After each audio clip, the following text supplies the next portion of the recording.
Hello everyone. Kerala teacher eligibility test 2021 May പുതിയ notification വന്നിരിക്കുകയാണ്. ഇന്ന് മുതൽ നമുക്ക് അപേക്ഷ നൽകാവുന്നതാണ്. വെബ്സൈറ്റിൽ അപേക്ഷിക്കുവാനുള്ള ലിങ്കും മറ്റു കാര്യങ്ങളൊക്കെ വന്നിട്ടുണ്ട്. വളരെ പ്രധാനമായും നമ്മളുടെ അശ്രദ്ധ കാരണം ഒരുപക്ഷെ ആപ്ലിക്കേഷനിൽ പല തെറ്റുകളും സംഭവിക്കാം. അതുകൊണ്ട് തന്നെ ഈ വീഡിയോ നിങ്ങൾക്ക് മുമ്പിൽ നൽകുന്നത് നമ്മൾ ശ്രദ്ധിക്കേണ്ട വളരെ പ്രധാനപ്പെട്ട കാര്യങ്ങൾ തന്നെയാണ്.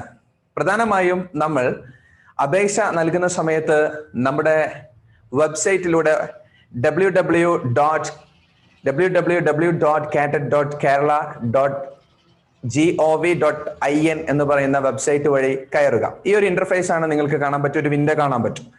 ഈ സമയത്ത് ഫസ്റ്റ് വൺ നിങ്ങൾക്ക് കാണാം, കേരള ടീച്ചർ എലിജിബിലിറ്റി ടെസ്റ്റിന് താഴെയായിട്ട് ന്യൂ രജിസ്ട്രേഷൻ മെയ് 2021 എന്ന് കാണാം. അതൊന്ന് ജസ്റ്റ് ക്ലിക്ക് ചെയ്യുക. ദെൻ 3 നിർദ്ദേശങ്ങൾ വായിച്ച ശേഷം ടിക്ക് ചെയ്യുക. നമ്മുടെ ന്യൂ രജിസ്ട്രേഷൻ ആണ്. പുതുതായി രജിസ്ട്രേഷൻ ചെയ്യുമ്പോൾ നിങ്ങൾക്ക് 3 പ്രധാനപ്പെട്ട ഇൻഫർമേഷൻസ് അതിൽ കാണാം. ആ 3 പ്രധാനപ്പെട്ട ഇൻഫർമേഷൻസ് നിങ്ങൾ ക്ലിക്ക് ചെയ്തതിന് ശേഷം അടിയിൽ അതാ click here to new registration എന്ന് പറയുന്ന ആ 3 ബോക്സുകളും നിങ്ങൾ ടിക്ക് ചെയ്ത് നേരെ ന്യൂ രജിസ്ട്രേഷനിലേക്ക് പോകുക. അതാണ് അതിന്റെ ഫസ്റ്റ് സ്റ്റെപ്പ് എന്ന് പറയുന്നത്, നിങ്ങൾ ശ്രദ്ധിക്കേണ്ട കാര്യം എന്ന് പറയുന്നത്. ദെൻ നമ്മൾ രണ്ടാമതായി ശ്രദ്ധിക്കേണ്ടത്, നമ്മുടെ മുമ്പിലേക്ക് കടന്നു വരുന്ന ഒരു ഇന്റർഫേസ് എന്ന് പറയുന്ന ഒരു വിൻഡോ എന്ന് പറയുന്നത് കൃത്യമായി കാൻഡിഡേറ്റ് രജിസ്ട്രേഷൻ കാറ്ററ്റ് മെയ് 2021 എന്ന് പറയുന്ന ഒരു ആംഗിൾ വരും. ഒരു വിൻഡോ വരുന്ന സമയത്ത് നിങ്ങളോട് ഫസ്റ്റ് ചോദിക്കുന്ന ഒരു ചോദ്യം, വെദർ എംപ്ലോയ്ഡ് ആസ് ടീച്ചർ, നിങ്ങൾ ടീച്ചർ ആണോ അല്ലെങ്കിൽ സ്റ്റുഡന്റ് ആണോ എന്നുള്ളത് വെരിഫൈ ചെയ്യാനാണ്. നമ്മളൊരു എയ്ഡഡ് കോളേജിലോ സ്കൂളിലോ അല്ലെങ്കിൽ നമ്മൾ ഒരു സ്ഥാപനത്തിൽ വർക്ക് ചെയ്യുകയാണെങ്കിൽ അത് ടീച്ചർ ആണെങ്കിൽ ടീച്ചർ, അതല്ല ഇനി സ്റ്റുഡന്റ് ആണെങ്കിൽ യെസ് ഓർ നോ എന്നുള്ളത് പറയുന്നത്, ടീച്ചർ ആണെങ്കിൽ യെസ് കൊടുക്കാം അല്ലെങ്കിൽ നോ കൊടുക്കാം.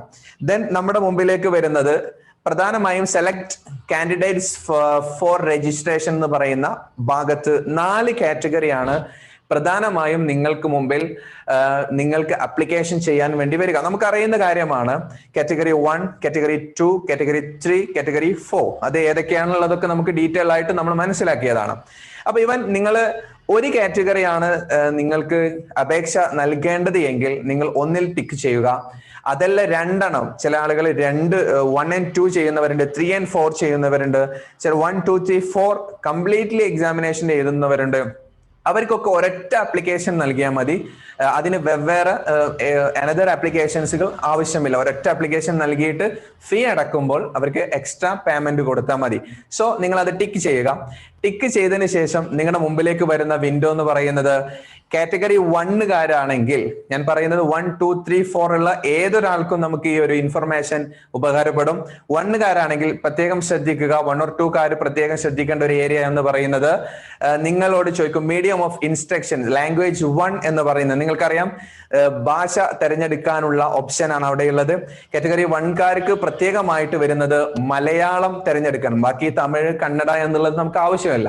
ഇവിടെ മലയാളം നിങ്ങൾ കാണുക. നിങ്ങളുടെ വീഡിയോയിൽ കാണുന്ന ആ ഒരു വിൻഡോയിലാണ് നിങ്ങൾ പ്രത്യേകം ശ്രദ്ധിക്കേണ്ടത്.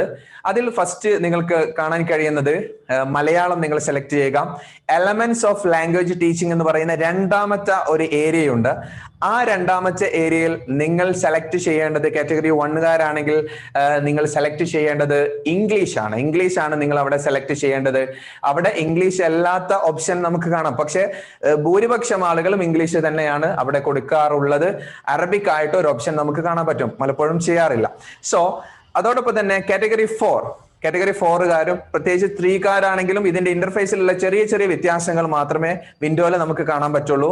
ഇതൊരു എക്സാമ്പിൾ എന്ന നിലയിൽ നിങ്ങൾക്ക് കാണിച്ചു തരികയാണ്. ഇവിടെയും മീഡിയം ഓഫ് ഇൻസ്ട്രക്ഷൻസ് ലാംഗ്വേജ് വരുമ്പോൾ ഇവിടെ കാറ്റഗറി 4കാർക്കും അതേപോലെ കാറ്റഗറി 3കാർക്കും സെലക്ട് ചെയ്യാനുള്ള ഒരു ഓപ്ഷൻ വരുന്നത് മലയാളം, തമിഴ്, കന്നഡ, ഇംഗ്ലീഷ് ആണ്. ഇവിടെ തമിഴ്, കന്നഡ നമുക്ക് അവിടെ മാറ്റി വെക്കാം, പക്ഷെ ചില ആളുകൾക്ക് ആവശ്യമുണ്ടെങ്കിൽ അത് സെലക്ട് ചെയ്യാം. മലയാളമോ ഇംഗ്ലീഷോ നിങ്ങൾ സെലക്ട് ചെയ്യാം. സബ്ജക്ട് ഫോർ കാറ്റഗറി 4, അത് സബ്ജക്ട് ഫോർ കാറ്റഗറി 4 ആണെങ്കിൽ നമുക്കറിയാം ഹിന്ദി ഉണ്ട്, അതേപോലെ തന്നെ സ്പെഷ്യലൈസേഷൻ ഉള്ള കുറച്ച് കോഴ്സുകൾ എഡ്യൂക്കേഷൻ ഫീൽഡിലുള്ളതുണ്ട്. അതേപോലെ തന്നെ അറബിക് ഉണ്ട്. ഇങ്ങനെയുള്ള സംസ്കൃത് പോലെയുള്ള സ്പെഷ്യൽ ലാംഗ്വേജുമായി ബന്ധപ്പെട്ടിട്ടാണ് കാറ്റഗറി 4 ഉള്ളത്. ഈ കാറ്റഗറി 4 ആണെങ്കിൽ നമ്മൾ അതിൽ നമ്മുടെ സബ്ജക്ട് ഫോർ കാറ്റഗറി, ഇഫ് ഞാൻ ഒരു ഹിന്ദി സ്റ്റുഡന്റ് ആണെങ്കിൽ ഞാൻ അവിടെ ഹിന്ദി സെലക്ട് ചെയ്യുന്നു, നമ്മൾ അതിന്റെ പ്രൊസീജിയർ ചെയ്യുന്നു. ശ്രദ്ധിക്കുക, ഇതുവരെയുള്ളത് ഏറ്റവും പ്രധാനമായും ശ്രദ്ധിക്കേണ്ട ഒരു കാര്യം എന്ന് പറയുന്നത്, നിങ്ങൾ മീഡിയം ഓഫ് ഇൻസ്ട്രക്ഷൻ ചെയ്യുന്ന സമയത്ത് നിങ്ങൾ ലാംഗ്വേജ് പഠിച്ചത് ഇംഗ്ലീഷ് ആണെങ്കിൽ ഇംഗ്ലീഷ്, അല്ലെങ്കിൽ മലയാളം ആണെങ്കിൽ മലയാളം നിങ്ങൾ കൊടുക്കുക. കാറ്റഗറി 1കാർക്ക് അവിടെ മലയാളം മാത്രമേ ഓപ്ഷൻ ഉള്ളൂ, ബാക്കിയുള്ളത് അതേപോലെ തന്നെ തുടരുക എന്നുള്ളതാണ്. ദെൻ നമ്മൾ നേരെ പോകുന്നത് എഡ്യൂക്കേഷൻ ക്വാളിഫിക്കേഷൻ. നമ്മൾ ഈ ഒരു മിനിമം ക്വാളിഫിക്കേഷൻ ഇല്ലാതെ ഒരിക്കലും നമുക്ക് കാറ്ററ്റ് എഴുതാൻ പറ്റില്ല എന്ന് നമുക്കറിയാലോ. എഡ്യൂക്കേഷൻ ക്വാളിഫിക്കേഷൻ എന്തൊക്കെയാണ് എന്നതാണ് പ്രധാനമായിട്ടുള്ളത്. ഒരുപാട് മേഖലകൾ ഇതിൽ നമുക്ക് കാറ്റഗറി 1കാർക്കുള്ള ഒരുപാട് മേഖലകൾ, നിങ്ങൾക്ക് ഇഷ്ടപ്പെട്ടത് അഥവാ നിങ്ങൾ ക്വാളിഫൈഡ് ആയത് നിങ്ങൾക്ക് അത് സെലക്ട് ചെയ്യാം. പക്ഷേ ഇവിടെ സ്പെസിഫൈഡ് ആയിട്ട് TTC നമുക്കറിയാം, സ്പെസിഫൈഡ് ആയിട്ട് ഞാൻ നിങ്ങൾക്ക് പറഞ്ഞു തരുന്ന ഒരു പ്രധാനപ്പെട്ട പോയിന്റ്, നിങ്ങളെങ്ങാനും DED അല്ല എങ്കിൽ നിങ്ങൾ പിന്നെ DLED അതേപോലെ TTC BEd പോലുള്ള കോഴ്സുകൾ ഡൂയിങ് ആണെങ്കിൽ, ഫൈനൽ ഇയർ സ്റ്റുഡന്റ് ആണെങ്കിൽ നിങ്ങൾക്ക് അവിടെ ഡൂയിങ് എന്ന് പറയുന്ന ഓപ്ഷൻ കൊടുക്കാനുള്ള ഒരു ഏരിയ ഉണ്ട്. അത് നൽകി കഴിഞ്ഞാൽ മാത്രമേ നിങ്ങൾക്ക് ഇയർ ഓഫ് പാസിംഗ് എന്ന് പറയുന്ന ഒരു പാസ്സാവുന്ന ഇയർ ചോദിക്കും, അല്ലെങ്കിൽ പാസ്സായ ഇയർ ചോദിക്കാൻ സാധ്യതയുണ്ട്. അത് കഴിഞ്ഞാൽ വരുന്നത്, അതിൽ നിങ്ങൾക്ക് അവിടെ തെറ്റുകൾ സംഭവിക്കൂല എന്നുള്ളതാണ്. ആ കാര്യം പ്രത്യേകം നമ്മൾ ശ്രദ്ധിക്കേണ്ടതുണ്ട്. അതേപോലെ തന്നെയാണ് കാറ്റഗറി 1കാരതും 2കാരതൊക്കെ അവരുടെ മിനിമം ക്വാളിഫിക്കേഷൻ എന്താണോ അത് അവിടെ രേഖപ്പെടുത്തുക എന്നതാണ്. അതോടൊപ്പം തന്നെ പിന്നെ അതിൽ പ്രധാനമായും അതിന്റെ തൊട്ടുതാഴെ വരുന്നത് കണ്ടോ, ക്വാളിഫിക്കേഷൻ, രജിസ്റ്റർ നമ്പർ, യൂണിവേഴ്സിറ്റി ഏതാണ്, അങ്ങനെയുള്ള കാര്യങ്ങൾ കൃത്യമായിട്ട് ഫില്ല് ചെയ്യണം. ക്വാളിഫിക്കേഷൻ ഏതാണോ നിങ്ങൾ അത് ഓൾറെഡി അവിടെ നമ്മൾ കൊടുക്കുന്ന സമയത്ത് തന്നെ വരും. പിന്നെ അതിന്റെ ഇയർ എപ്പോഴാണ് നമ്മൾ പാസ് ആവുക, ഡൂയിങ് ആണെങ്കിൽ ഓൾറെഡി ഡൂയിങ് ആയിട്ട് തന്നെ വരും. എത്ര പെർസെന്റേജ് മാർക്ക് ഉണ്ട് എന്നതൊക്കെ നമ്മൾ കൃത്യമായി അവിടെ നൽകേണ്ടതുണ്ട്. ദെൻ ഇത് നമ്മൾ കൃത്യമായി പൂരിപ്പിക്കണം. ചില ആളുകളൊക്കെ ഇത് ശ്രദ്ധിക്കാതെ പോകുന്നത് കൊണ്ട് പല സമയങ്ങളിലും അവർക്ക് പ്രയാസങ്ങൾ സംഭവിക്കാറുണ്ട്. ദെൻ ഈ ഒരു നിങ്ങൾ സെലക്ട് ചെയ്യുന്ന കാറ്ററ്റ് എക്സാമിനേഷന്റെ ഏരിയ ക്ലിയർ ആയി എന്ന് നിങ്ങൾക്ക് ബോധ്യപ്പെട്ട് കഴിഞ്ഞാൽ കാൻഡിഡേറ്റ്സ് ബേസിക് ഡീറ്റെയിൽസുകളാണ് നമ്മൾ ഇതിൽ ആഡ് ചെയ്യേണ്ടത്. നിങ്ങൾക്ക് അറിയുന്ന കുറെ കാര്യങ്ങൾ ഇതിലുണ്ട്. ഒന്നാമത്തെ education, district selected as the exam centre. നിങ്ങൾ എക്സാം സെന്റർ ആയി തിരഞ്ഞെടുക്കാൻ ആഗ്രഹിക്കുന്ന സ്ഥലം നിങ്ങൾ ഡിസ്ട്രിക്ട് എന്ത് ചെയ്യാൻ പറ്റും, സെലക്ട് ചെയ്യാൻ പറ്റും. ചില ആളുകൾ അത് ജില്ല മാറിപ്പോയാൽ നമ്മൾ അവിടെ പോയി എക്സാം എഴുതേണ്ടി വരും. അപ്പൊ അവിടെ അശ്രദ്ധ ഒരിക്കലും ആ വിഷയത്തിൽ ഉണ്ടാവാൻ പാടില്ല. നിങ്ങളുടെ പേര്, നെയിം ഓഫ് കാൻഡിഡേറ്റ്, SSLC സർട്ടിഫിക്കറ്റിലൊക്കെ ഉള്ള കൃത്യമായിട്ടുള്ളത് അവിടെ നിങ്ങൾ രേഖപ്പെടുത്തുക. ജെൻഡർ രേഖപ്പെടുത്തുക, ഡേറ്റ് ഓഫ് ബർത്ത് തെറ്റാൻ പാടില്ല. അതേപോലെ name of father, religion, category, അതേപോലെ caste, physical status, Aadhaar number, ഇതൊക്കെ നമുക്ക് അറിയണം. Land number, email ID, mobile phone number, basic ആയിട്ടുള്ള ഇൻഫർമേഷൻസ് ഒക്കെ ഈ ഒരു വിൻഡോയിൽ കൃത്യമായി ഫിൽ ചെയ്യുക എന്നതാണ്. ദെൻ നമുക്ക് ഫൈനലി ഏറ്റവും അടുത്തായിട്ടുള്ള ഈ ഒരു ബേസിക് ഇൻഫർമേഷൻസിന്റെ കഴിഞ്ഞാൽ ഉടൻ നമുക്ക് വരുന്നത് ഫോട്ടോഗ്രാഫ് അപ്ലോഡ് ചെയ്യാൻ വേണ്ടി. നമ്മുടെ ഒരു ഫോട്ടോ ഒരു JPG ഫോർമാറ്റിൽ 150x200 പിക്സൽ വരുന്ന ഒരു ഏകദേശം 20 and between 30 KB ഡ്യൂറേഷൻ വരുന്ന, അതായത് നമ്മൾ അത് അപ്ലൈ ചെയ്യുന്ന സമയത്ത് നമുക്ക് കാണാൻ പറ്റും. അതിനനുസരിച്ച് ഷെഡ്യൂൾ ചെയ്യണം, അല്ലെങ്കിൽ അത് KB കൂടി പോയാലും KB കുറഞ്ഞു പോയാലും അതിൽ അപ്ലോഡ് ആവില്ല. അപ്പൊ അത് ചെയ്ത് അതോടൊപ്പം തന്നെ name and date, enter the photograph. നമ്മൾ സാധാരണ കേരള PSC ഒക്കെ നിങ്ങൾ തുളസി KPC തുളസിയിൽ രജിസ്റ്റർ ചെയ്തിട്ടുള്ള കുട്ടികൾക്ക് അറിയാം, അവിടെ നമ്മൾ പേരിന്റെ അടിയിൽ നമ്മൾ ഫോട്ടോ എടുത്തിട്ടുള്ള ഡേറ്റ് ഉണ്ടാവും. ആ ഒരു ബേസിലുള്ള ഫോട്ടോ നിങ്ങൾ അതിൽ അപ്ലോഡ് ചെയ്യും. അവിടെ അപ്ലോഡ് ചെയ്യാനുള്ള ഒരു പ്രത്യേക പിന്നെ വിൻഡോ കാണാൻ പറ്റും. അതിൽ ക്ലിക്ക് ചെയ്തുകൊണ്ട് നമ്മുടെ മൊബൈൽ അല്ലെങ്കിൽ നമ്മുടെ പിന്നെ ലാപ്ടോപ്പിലോ സിസ്റ്റത്തിലോ പോയിട്ട് നമ്മൾ അതിൽ നിന്ന് അപ്ലോഡ് ചെയ്യാവുന്നതാണ്. അതാണ് ഏറ്റവും പ്രധാനമായും നമ്മൾ ശ്രദ്ധിക്കേണ്ട ഒരു വിഷയം എന്ന് പറയുന്നത്. ദെൻ അതോടൊപ്പം തന്നെ നമ്മൾ സേവ് ചെയ്ത് കഴിഞ്ഞാൽ ഇത്രയും കാര്യങ്ങളും നമ്മൾ ഏതൊക്കെ കാറ്റഗറി എന്നുള്ളത് സ്പെസിഫൈഡ് ചെയ്തു, നമ്മുടെ ക്വാളിഫിക്കേഷൻ സ്പെസിഫൈഡ് ചെയ്തു, നമ്മുടെ പിന്നെ ബേസിക് ഇൻഫർമേഷൻ നമ്മൾ അതിൽ കൊടുത്തു, നമ്മുടെ ഫോട്ടോഗ്രാഫ് അതിൽ അപ്ലോഡ് ചെയ്തു. ദെൻ നമ്മൾ സേവ് ചെയ്ത് കഴിഞ്ഞാൽ വരുന്ന പേജിൽ കൃത്യമായി വായിച്ചു നോക്കുക. നമ്മൾ ചെയ്തതിൽ കഴിഞ്ഞ പ്രാവശ്യമൊക്കെ ചില കുട്ടികൾ പരാതിപ്പെട്ടത് എന്താ വെച്ചാൽ, സർ ഞാൻ ലാംഗ്വേജ് കൊടുത്തത് മാറിപ്പോയി, അതേപോലെ തന്നെ ഞാൻ 3 കൊടുക്കേണ്ടത് വേറെ കൊടുത്തുപോയി എന്നൊക്കെ പറയാറുണ്ട്. പക്ഷെ കൃത്യമായി നമ്മളോട് ഒന്നും കൂടി വായിക്കാൻ പറയുന്നത് ഏതാണ് ഇതിന്റെ കൃത്യത എന്ന് അറിയാൻ വേണ്ടിയിട്ട്. അത് ചെയ്തതിന് ശേഷം എഡിറ്റ് ആപ്ലിക്കേഷൻ വഴി നമുക്ക് വേണമെങ്കിൽ തിരുത്താം. നമ്മൾ കൊടുത്തതിൽ ഫാദറിന്റെ പേര് തെറ്റിയിട്ടുണ്ടാവും, നമ്മുടെ പേര് തെറ്റിയിട്ടുണ്ടാവും, കാറ്റഗറി തെറ്റിയിട്ടുണ്ടാവും, നമ്മുടെ ഏതെങ്കിലും ഒന്ന് തെറ്റിയിട്ടുണ്ടായെങ്കിൽ നമുക്ക് എഡിറ്റ് ആപ്ലിക്കേഷൻ കൊടുക്കാം.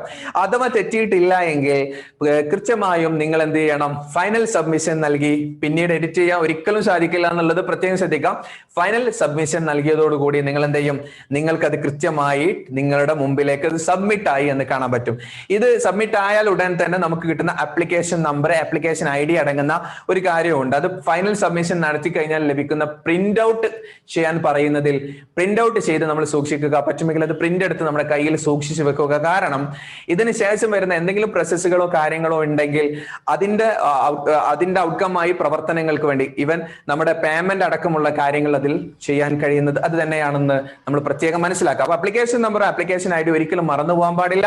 ഈ കാര്യങ്ങൾ പ്രത്യേകം ശ്രദ്ധിക്കേണ്ടതുണ്ട്. അവസാനമായി ഇതിന്റെ ഏറ്റവും പ്രധാനപ്പെട്ട അവസാനത്തെ ഒരു കാര്യമാണ് നമുക്ക് ഇതിന്റെ ഫീ പേയ്മെന്റ് ചെയ്യാന്നുള്ള. വെബ്സൈറ്റിൽ അതിന്റെ അവൈലബിൾ ആണ്. നമ്മൾ അത് കയറി നേരെ ഇത് കഴിഞ്ഞാൽ ഉടൻ ഈ SBIന്റെ ഈ പേയ്മെന്റ് വഴി UPI ID ഉപയോഗിച്ചിട്ട് നമുക്ക് ചെയ്യാം, അതല്ലെങ്കിൽ നമുക്ക് കാർഡ് ഉപയോഗിച്ചിട്ട് ചെയ്യാം.